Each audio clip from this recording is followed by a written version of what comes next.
So, yeah, I'm a NETS consultant, so I take phone calls at night from worried general paediatricians, GPs and nurses, and we actually do like to retrieve the children from the top of the cliff rather than at the bottom. And our kids are often a little bit sicker than, I guess we're sort of moving from office-based medicine now to critical care. And what I want to talk to you about is how to have an approach to the baby on your resuscitator who's collapsed. So this is often a NETS call dilemma. Is it cardiac? We get this question all the time. So just a little note on iPhones or phones in general. I choose Moonlight Sonata as my call. So it just wakes me up nice and gently so I don't wake up in a panic. You know, having a big French horn is probably not a good idea at 6 o'clock in the morning. And so this call came in at 6 o'clock, and it was about a term baby who'd been born to a mum who was a primate, and the baby's arrived on the resuscitator pale and floppy and not breathing. And we're all feeling a bit tense when that happens, I guess. And the baby's been intubated at 1 minute, well done, and the SATs are 75% at 5 minutes. And now I just want you, who knows who Jennifer Dawson is? Who are the Melbourneites here? Great, there's one person in the room. So everyone else should stand up, give themselves a slap, because Jennifer Dawson is a nurse in Melbourne. You know who she is? Yes. She's a nurse in Melbourne and she's been doing some really great research, and she's really one of the great researchers of our time, and we should be really proud of her in Australia. So she teaches us that 75% SATs at 5 minutes is normal. So don't panic, don't get the oxygen out for normal babies, that's normal SATs. So she bothered to actually record that for us, which was great. So this baby now at about 20 minutes of life has a murmur and poor femoral pulses, and the general paediatrician who's calling me thinks this is cardiac. These are the blood gases that he's been able to capture. He knows he's calling me, and I have this thing against cap gases, so he's actually done an arterial gas as well. And I have to eat humble pie because they're actually quite similar. So could this be cardiac? So I want you to drag out your phones now, because I know some of you are staring at them anyway. And just type in, just start at the etc.ch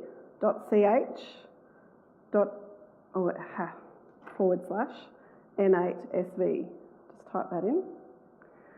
And once you've actually logged into that website, it should tell you, come up with a question about, is it cardiac?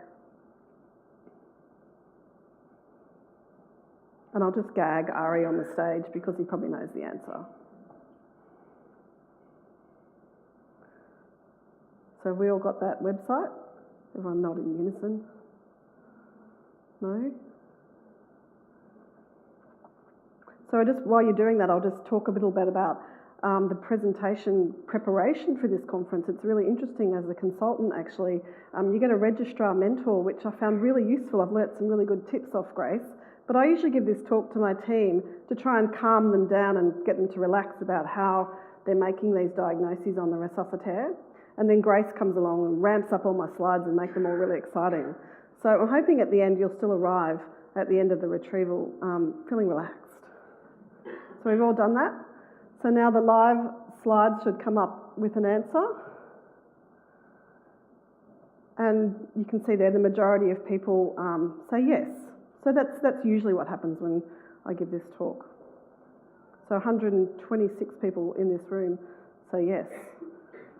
Right, there you go, you've got a number for how many people are in the room. So what cases do you think of? So excluding the babies who had arrhythmias in utero and now are hydropic and really unwell, what cases do you think of? If 126 of you think this could be cardiac, what are the sickest babies that arrive on the resuscitator? So I've been working for 10 years in a surgical neonatal unit, so I receive all these babies who've been diagnosed antenatally, and so we see the sickest cardiac babies at birth. So everyone except Ari. What are the sickest babies at birth? Come on, NETS retrieval team, I can see you over there. TGA with intact septum, well done, good on you. So TGA with intact septum, so they arrive and they are pretty sick at birth. The other ones you mightn't know about are hyperplastic left heart with an intact atrial septum, and we're going to go through that, and also the obstructed total anomalous pulmonary venous return babies.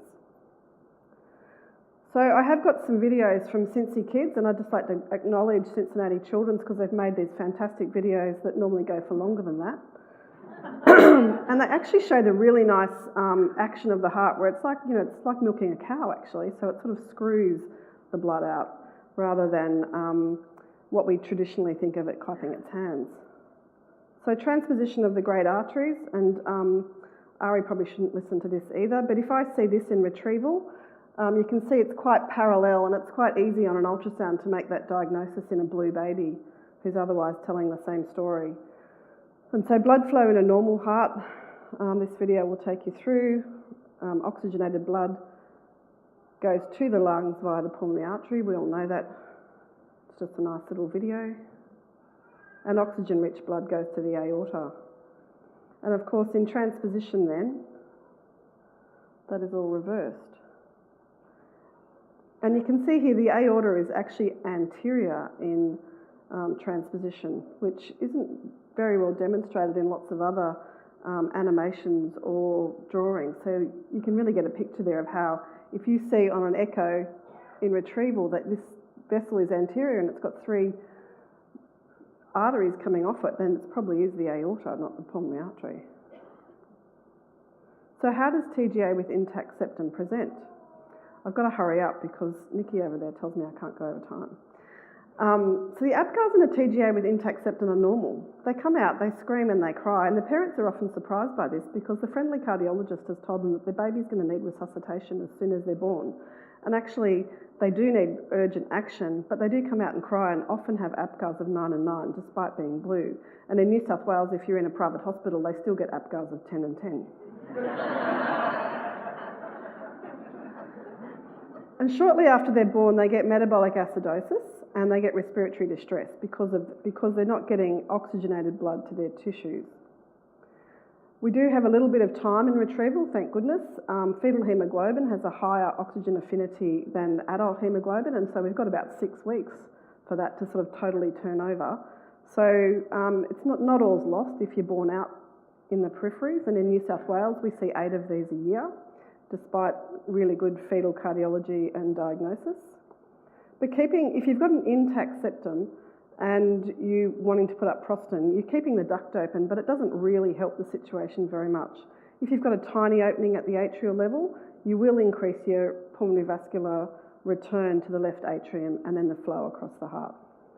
So you will get a bit more mixing. So this is hyperplastic left heart syndrome. So here you can see a very slender aorta coming off a very small left ventricle. And they're the pulmonary veins plugging in at the back there, you can see. So again, I like the screwing action of the heart. Great videos. It's a great website if any of you want to go and explore it. You can see lots of other types of congenital heart disease. But there you see a very slender aorta, a very small left ventricle, and all the blood coming back from the heart has to go across the left atrium, from the left atrium to the right to get out of the heart. If there's no atrial septum, there's nowhere for the blood to go. So the APGARs again, and the parents again here are very surprised that they will hear their baby cry.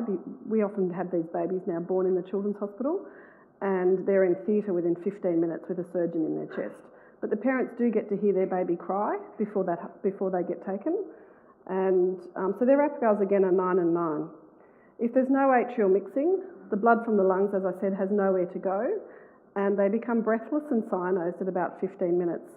And if not in theatre, they will die shortly after. So what about obstructed TAPVR?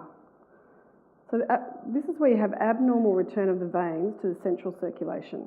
So it returns to the right, not the left. So all your blood's been in the lungs, busily getting oxygenated, and then lo and behold, it comes back to the right side where all the blue blood is. So commonly, it takes some circuitous course to the SVC, often by an innominate vein or a confluence, or it goes down under the diaphragm and into the IVC, and those ones are more likely to be obstructed. Or oddly, it can come back to the coronary sinus. And occasionally, if you have an intact septum in this scenario, it can be quite devastating as well. So this is quite a long video, but it really shows that flow across the left atrium and how the blood mixes around the heart in TAPVR.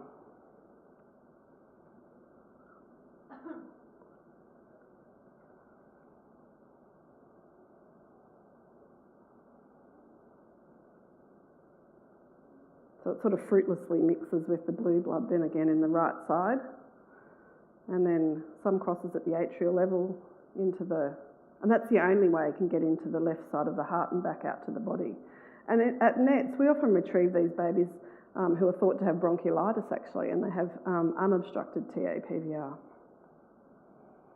But if it's obstructed, I'll just let you watch that again.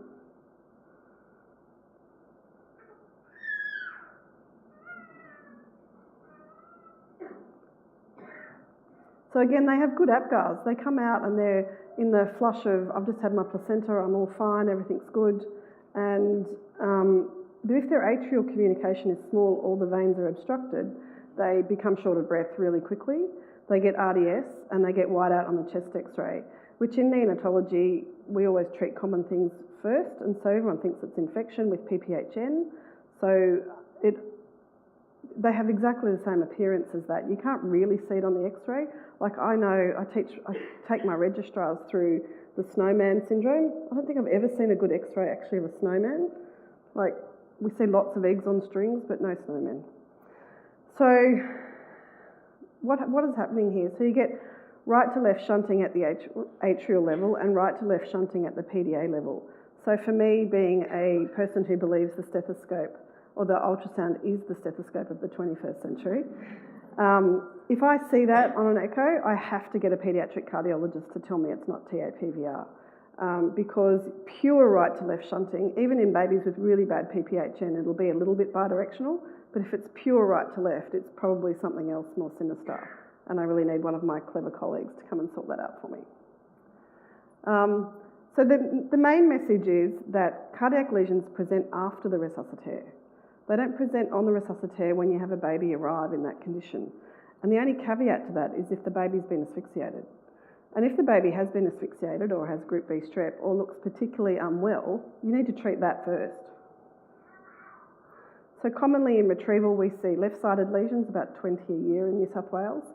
We see coarctation or hyperplasts and also babies with aortic stenosis. And I've only seen 2 with anomalous anomalous pulmonary arteries in about 10 years, thankfully. And the right-sided lesions we see are there. So we do see transpositions with VSDs as well, so they can mix. So what about femoral pulses? So that paediatrician who calls me says the femoral pulses are low, this must be cardiac. So I think that's a thought that goes through all our heads when we're first starting out in medicine, and paediatrics especially. But Nick Evans is a great researcher in Sydney, and he started the obsession with the duct, I think. So neonatologists, I'm not sure if you all know, but neonatologists are obsessed with the duct. And he started it. And his first echo study in Oxford, I think, he looked at lots of normal babies and when did the duct close? So only 5% of normal ducts close in the first 20 hours. So most babies will have a duct that's open for while you're resuscitating them. So don't panic about the femoral pulses. 70% between 20 and 30 hours, and most of them are closed by day 3. Yeah, I think that's all I was going to say. So femorals on the resuscitaire, when you tell me that in the first hour of life on the call, all I'm thinking is that the cardiac output's not great. And I really want you to feel the brachial pulses as well. So I have a little story now. It is a bit of a dramatic story, and they're not as happy endings as Ari's. So this is a baby who was born with APGARs of 9 and 9, and at 15 minutes got a harlequin perfusion, which I don't know if any of you know that, but this baby was having skin to skin, and the midwife noticed that one side of the baby was pink and the other side was blue, so split down the middle. And the baby was starting to work a little bit.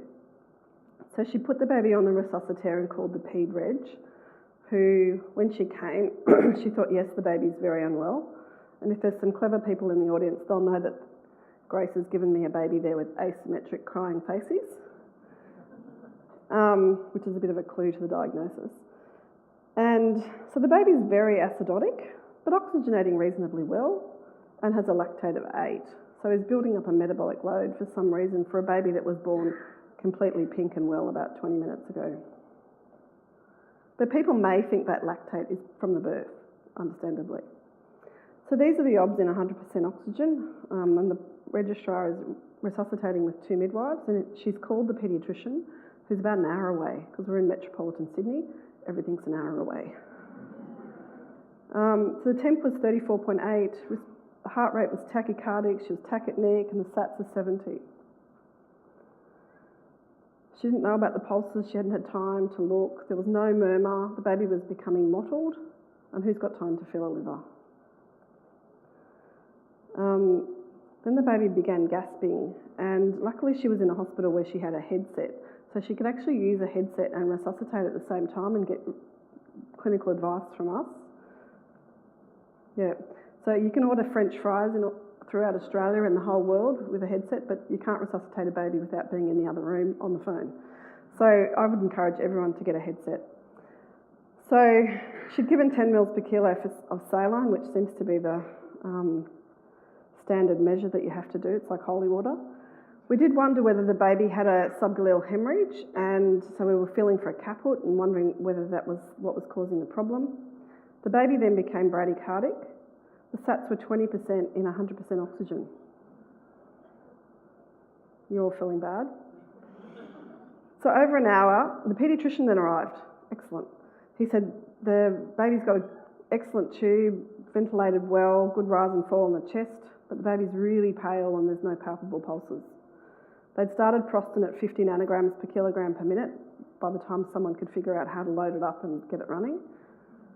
They were giving, and then they had to give CPR, they gave adrenaline, they did a really good job with their resus. We could see them on the camera in New South Wales at this point, and we were able to help guide the resuscitation and just be the extra person in the room. And at 90 minutes of life, the baby was unresuscitatable. I'm sorry about that story, but imagine how the registrar and the nursing staff feel about that. This happens commonly on retrieval. Things just happen, and with the headset and with the vision, we're able to give them good advice and be in the room with them when that happens. And we get lots of feedback to say that that's really helpful because everyone thinks it's their fault and it's something magic that they could have done during the resus to change the outcome. But actually the pathology just often outruns us. And we need to really understand that in paediatrics or in medicine in general. It's not our fault. Everyone comes to the resuscitator with the intention of helping the baby get through. So coroner's PMs take forever. I don't know if anyone's ever had to wait for one. So as a consultant, I always ring the coroner and I sort of harangue him a little bit, or her, to sort of get an answer for the teams and for the rural people that go through this, because they take about 6 to 8 months in New South Wales to get an answer. So if you've got something simple like a hypoplastic left heart with an intact septum, that's such a good result for the team who are feeling like it's their fault. They couldn't have fixed that problem. So back to our index case. So as I said, this was a primip, term, poor CTG. The baby was born pale and floppy and not breathing.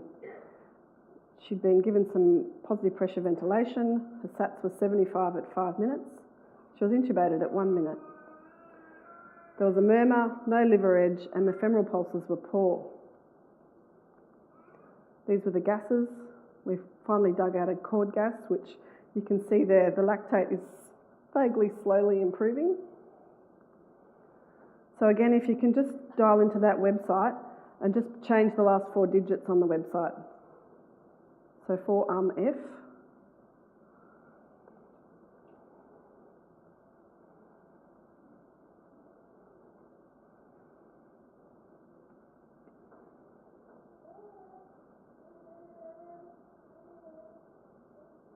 Everyone's head's bobbing up and down going to the screen.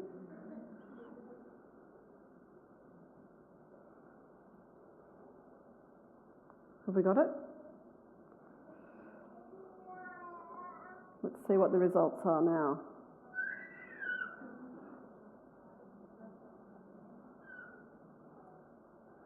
Grace, are you fiddling with my slides?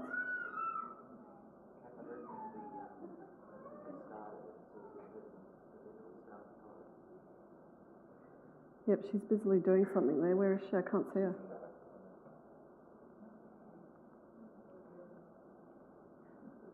Okay, everyone who thinks it's cardiac, say aye.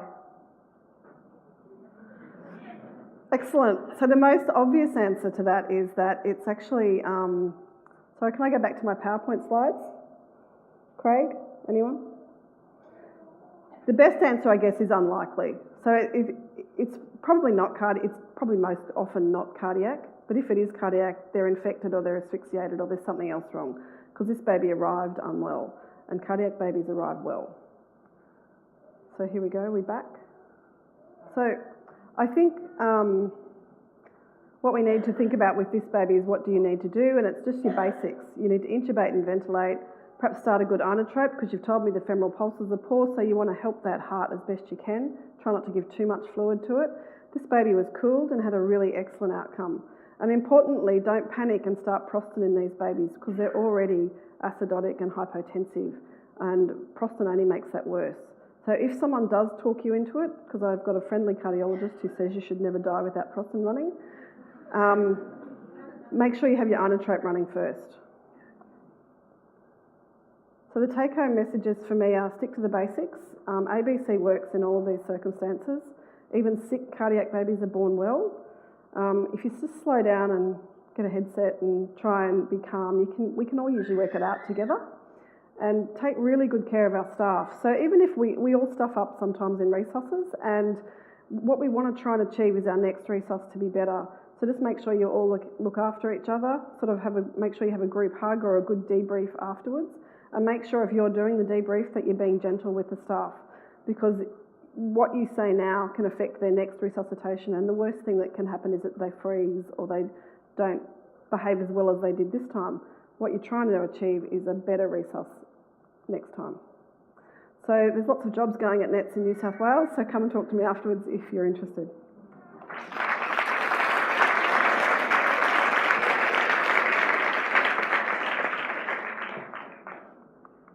Thank you very much, Kath.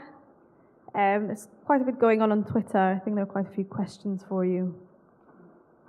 So a couple of questions, Kath. From Laura Stevens, just about the asymmetrical facies and the hyperplastic... Oh, yeah, I didn't get back to that, did I? Because I only saw that at the last minute when Grace put that baby in my slide. Babies with Sprinson syndrome or 22q11 get asymmetric crying faces, and they often get midline heart defects as well. So this baby had hyperplast with asymmetric crying faces is not uncommon. I mean, I thought that was fairly obvious, but I had to ask.